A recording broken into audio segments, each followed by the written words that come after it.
So when you preparing the braid, you do the mapping, you section it off. Section off with the same thing. You don't want something too tight and too loose because it makes the scalp move a certain way. You know, it'll look like your part is straight and it's not. But this is just some basic mapping, 4 sections. You walk around to the front, make sure it looks like it's going down the middle of the head. You look on top of the head and make sure it's going across from ear to ear.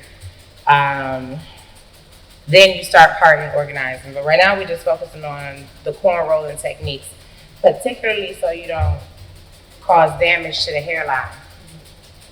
So when you're doing cornrows, the cornrow is made by sectioning the hair in 3 pieces and rotating them around each other, picking up more hair as you go to create the cornrow look. You take the outside piece and switch it with the middle and alternate left or right side. With kinky hair, water is the kryptonite. It makes the hair easier to manage and braid and style. So when you combing out the hair to make it prepared for style, to make sure it's not kinked. Otherwise it'll cause problems. I'm just finger combing. So when starting your cornrow, you guys can practice on this mannequin, I'm just showing you. When starting a cornrow, you take the hairline and you separate it into 3 pieces. Now every time you rotate one piece from the outside to the middle, going under, from the outside to the middle, it's going under from my angle.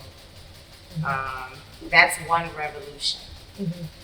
So when you start a cornrow, you're supposed to have 4 revolutions before you start picking up hair.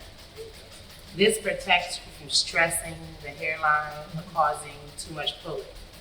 So you want the outside to switch with the middle, and another side. 2, 3, 4 revolutions. Then I'm gonna start picking up. Every time I take the outside and bring it to the middle, I pick up hair. And then I have these 3 pieces.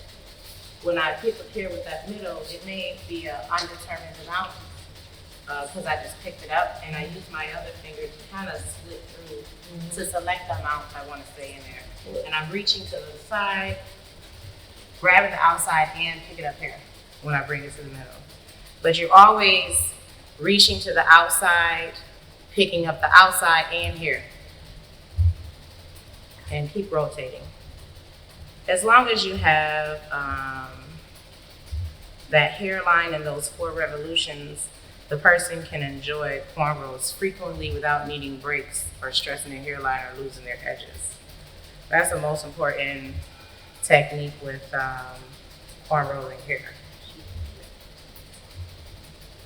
So I'm going to part another section so you guys can practice and ask me questions. And then after about 10 minutes of practice, I'm going to show you, are y'all done practicing?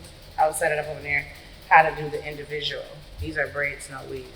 This technique is important. It can make you a lot of money learning how to do the braids, cornrows with no weave, because this is the basis we do under crochets and sew-ins and even wigs. This is a technique that you can use that can make you some money. So, you want to practice? It's important that your braids do start at the hairline and don't look slipped or pulled back, because those are the ones that can cause slipping and pulling back.